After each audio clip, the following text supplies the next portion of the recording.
Hello, hello, hello, Mosaic Souls. Hey, Mosaic Souls, this is Rachael Alexander, artist and Mosaic Soul mentor, aka spiritual life, wellness, and business coach here at Divine Earth School. Super excited to come to you today with this topic of breaking the guilt cycle as we're going to dive straight into this topic of embracing self-love without apology. So I really wanted to tackle this one because this is definitely something that a lot of people who are embarking on the spiritual journey encounter a lot. And it's also my clients have a tendency, my high-achieving spiritual women or high-achieving spiritual men who feel this sense of guilt or sense of burden where they feel, hold on, why does it say this chat is disabled? How do I enable the chat? Hold on. Did I forget to enable it?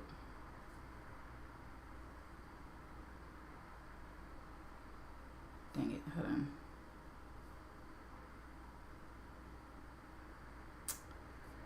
Well, that would suck. Let me see. Hold on. Thought I had this enabled. Looks like I don't have this enabled. Dreading the Monday grind? Looking for a job that is flexible? Oh, wait, stop. Sorry, give me a second. Technical difficulties. It's saying that the chat is live. Okay. Better paid, more satisfying. Why is it still live? Okay. Okay, maybe I'm just not seeing the chat over here in my... Why does it say this is disabled? Okay, let me see. Chat? Okay, there we go. I was like, I don't know why it's saying that it's disabled. Okay. Okay, so we're back live. Sorry. Hopefully you can hear me. Okay, cool. So let's dive into this topic all about embracing self-love and breaking the guilt cycle. And you know, as I always like to do, break it down in simplistic terms and defining things so that we're on the same page when I'm referring to these terms throughout the rest of this video. So the first thing I wanted to share is, what is self-love? First, I want to break down what is the self. The self, of course, refers to you as an individual, and love meaning care, you know, valuing yourself, caring for yourself in that way. So when you're having self-love, self-love is basically the practice of caring and valuing oneself, right? And basically involves recognizing and accepting your own individual divine worth, right? And acknowledging your personal needs and taking intentional actions to prioritize your own well-being and your own sense of wholeness, right? So basically that is what self-love is. If you're joining me live, feel free to say hi in the chat and make sure that I can hear, that you can hear me. But let's dive in. So that's basically what self-love. It's basically the practice of caring for oneself and valuing oneself, right? So now that we are on the same page, let's dive into what this whole guilt cycle is and why it is that a lot of us experience guilt in regards to putting ourselves first, especially as empathic people. You know, we have a tendency to be givers, and sometimes when we're with nefarious other personality types, we don't end up receiving. So it's not a reciprocal relationship, but there's no reciprocity. So let's talk about this guilt cycle, right? So in the hustle and bustle, right, of daily life, give me a second. In the hustle and bustle of daily life, many of us find ourselves really like caught in a web of responsibilities, you know, constantly putting the needs of others before our own. And amidst this like selfless pursuit of trying to be sort of heroic people, which I kind of talked about in the last live, is we have a tendency to prioritize other people rather than self-love. And that can often be overshadowed with feelings of guilt and shame when we are starting to put ourselves first in our own lives, right? And so this video is really here to unravel the intricacies of guilt, the guilt cycle associated with loving yourself, with embracing self-love, and providing you practical strategies with breaking from its grasp, right? So what is the guilt cycle, right? The guilt cycle often really begins when individuals, right, entertain the notion of putting themselves first, right? So like in our society, we have this sort of hustle hard culture, right? This very hustle hard culture, but usually when we're hustling hard, we're doing it for other people and not ourselves. Now it's almost a little bit, it can be in both ways, because we have a huge society that's kind of going on the narcissistic spectrum where it's all about the individual and not enough about the community. So it's whichever way you want to look at it. But for those of us who fall in the category of being super empathic or super giving and feeling like we feel guilt when putting ourselves first, right? This video is specifically for you, not for the people who are takers, right? The people who don't know how to have reciprocal relationships. And this video is not for you, but it's about the people who feel guilt in putting themselves first, right? So if you want to look at the history of it, it really kind of stems back from our tribal culture, where it's like you put your needs aside in order to fit into the culture, right? In order to sort of get in that Maslow hierarchy of needs, that sense of belonging, that you're contributing to society, that you're doing your duty. And that actually has positive implications, right? But the problem is, like with all things, everything is in moderation, everything is in balance, right? We all need balance. You can't, like I said in the last live, you can't, put your child's mask on first before putting your own. Otherwise, you both will die, because you might end up passing out before you can do so, right? So it's this idea of, giving out of an empty cup. But the guilt really, consequentially, like when individuals really attempt to like engage in acts of self-love, you might be feeling guilt or shame, or feeling like you're neglecting others, right? Or falling short of like other societal expectations, or falling short of other familial expectations. And so that it becomes a sort of guilt cycle, like, oh, well, I shouldn't put myself first. Like, I'm a bad mother. I know a lot of times, if women are, just have a baby or something, there's this sense of guilt of, having to leave your child to go back into the workforce, or there's a lot of like guilt and shame that comes around like putting yourself and your needs first, right? So that's basically the guilt cycle. It kind of stems from tribal culture, and it also stems from this, also if you think about just women in general, and I'm sounding like this is all about women, but it's not just about women, but I normally see this tendency in women mostly. But if you think about like just the feminine principle in our society, it was also all about taking care of home, doing this sort of being superwoman, right? Where you're taking care of home. And now this modern day woman, where not only is she taking care of home, but she's going out and she's making money too. And so she's bringing in bucks, and she's taking care of the home and the children, right? So it's sort of like superhero syndrome, right? Which there's nothing wrong with that, but it's like there's balance, right? And so the guilt kind of comes into these sort of unspoken expectations that are placed on you as an individual in our society. And so when these unspoken expectations get to be overwhelming, we have this tendency to abdicate ourselves and put other people before us, because that's what you're supposed to do as a good woman or a good wife or a good man or a good husband, right? All these things that we do to sort of self-sacrifice ourselves, our dreams, our soul's calling, right? So that's really where the guilt cycle comes from. So let's dive into like these 5 strategies, right, for breaking free, right? So the first step in breaking free from this guilt cycle, embracing your self-love without apology, is step one is reframing self-love as a necessity, right?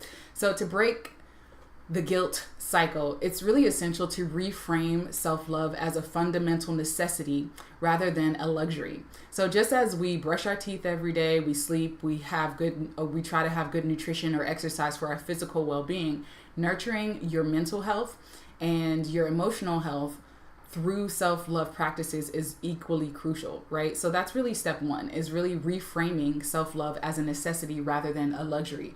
You need self-love in order to operate in the world. You have to be taken care of. Your mental, your emotional, and your physical well-being have to be priorities in order for you to show up in your day-to-day life in a meaningful and valuable way, right? So nurturing yourself is this act of loving others. Being self-loving to yourself actually allows you to be loving to others in a more meaningful and deeper way, rather than coming from this place of emptiness or this place of depletion or this place of resentment, which a lot of times can happen too, right? So step 1 is reframing self-love as a necessity rather than a luxury. Step 2 is practicing mindful compassion, right? So mindful self-compassion really involves treating yourself with the same kindness that and understanding that you would offer to a friend or a loved one or something of that nature, or acquaintance, right? It's by cultivating like this mindset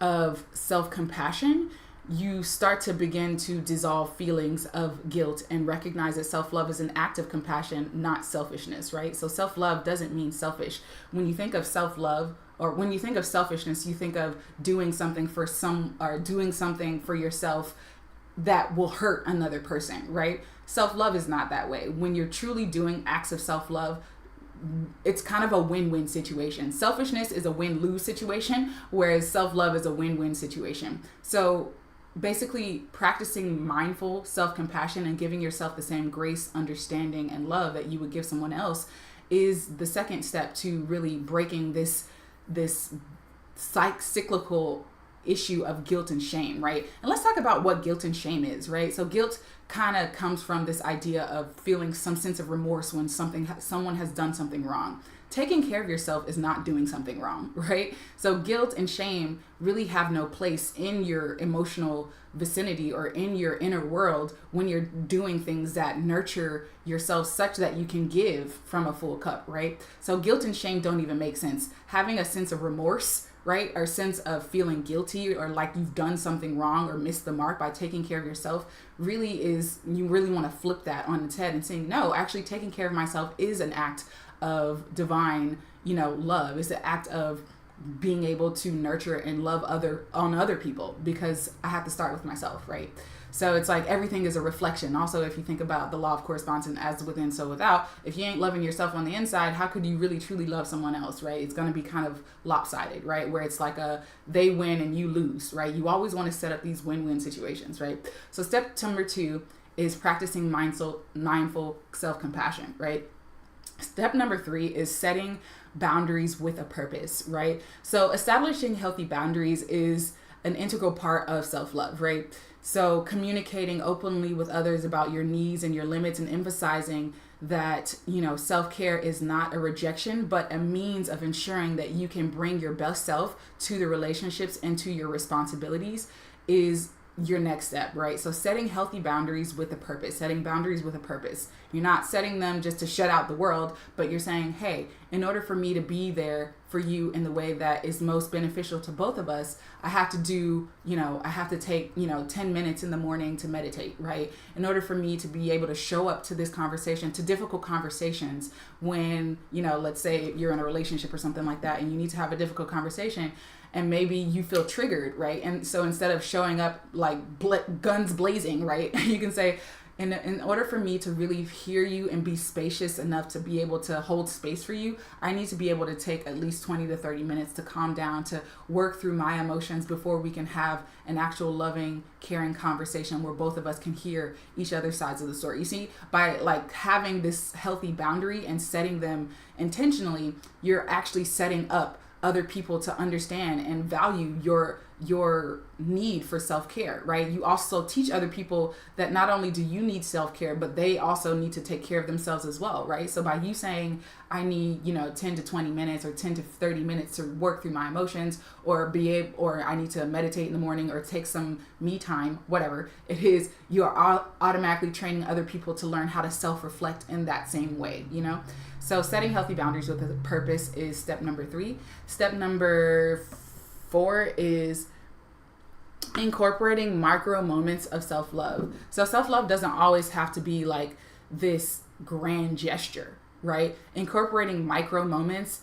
of self-love into your daily routine and, will help you to start cultivating the practices of self-love, because you won't feel like you're, being selfish, right? This idea of guilt and shame, right? You're releasing that by doing micro moments, and that can like show up in like just taking time to savor a cup of tea in the morning or in the evening, taking a short walk, right? Or there's so many different self-care practices and self-love practices, or practicing deep breathing. These like small acts start to add up and become cumulative, positive, right?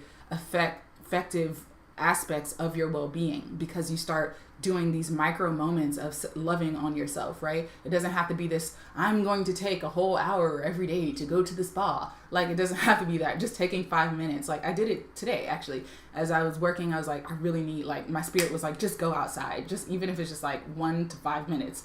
And I went outside and I just looked up at the sky and I grounded my feet on the ground, and it just felt delicious, right? And I literally was out there for like all of 5 minutes, but immediately my parasympathetic nervous system tapped back in. I started feeling more grounded. I started feeling less anxious and anxiety and just kind of weird, and just tuned back into myself by doing that one little micro moment of 5 minutes out in nature, right? So taking these micro moments is like the next step to releasing the guilt cycle and the shame and starting to embrace self-love without apology, right? And then the fifth and final step, oops, my light just went out, give me a second. And then the fifth and final step is challenging negative self-talk, right? And guilt really often stems from negative self-talk that tells you that you're unworthy of self-love, right? Challenging these beliefs and these thought forms by recognizing and reframing them helps you to release the self-criticism, helps you to release the guilt and shame that comes up when you are starting to take more love and care of yourself, right? So replacing self-criticism with affirmations or afformations, which is one of my favorite tools, is afformations instead of just affirmations. Affirmations is when you're asking a question, you're reframing the affirmation as a question rather than just a statement. It kind of gives the subconscious mind a job, like, okay, well, tell me how I'm beautiful. Tell me how I'm confident and my health is outstanding, right? By asking these questions like, how is it that I'm so loving and caring and, nurturing towards myself, right? And then the subconscious mind will start going to work being like, oh, well, and then start showing you proof. So that's another way, by, reframing these self-criticism thoughts, these self-critical thoughts into affirmations or afformations, that emphasize the inherent worthiness that you have and that you deserve, right? And so self-love and self-care becomes a part of your modus operandi, because you're no longer having these self-negative thoughts or self-talk in your mind that's telling you that you shouldn't or shouldn't be doing certain things, right? To nurture and care for yourself, right? So if that's something that interests you, I definitely check out the link in the description box below, the second link in the description box below, where I share a meditation on how to overcome negative self-talk and a little bit of a training in that one. And then also I wanted to share another resource that is all about boundaries as well, when you're setting healthy boundaries. I have a link, the second link, the third link in the description box below will be another resource that you can check out if that is something that you're interested in. My Boundary Badass audio course is definitely something that will definitely transform you and helping you to set healthy boundaries if that's something that you struggle with. So let's do a recap on the 5 steps to really embracing self-love, right? Step 1 is reframing self-love as a necessity rather than just a luxury. Step 2 is practicing mindful self-compassion. Step number 3 is setting boundaries with purpose. Step number 4 is incorporating micro moments of self-love. And then step number 5 is challenging negative self-talk that keeps you in the cycle, in the loop of feeling guilt and shame, right? So let me know in the comments below, if you're watching or if you're joining me live, let me know which of these steps really resonates with you in terms of releasing and breaking the guilt and shame cycle in your own life. I would really love to know which one of these resonate with you. And if you are joining me live, feel free to let me know if you have any questions in the chat as in regards to today's topic. I'll stay on here for another minute or so and let you guys type if you do have a question.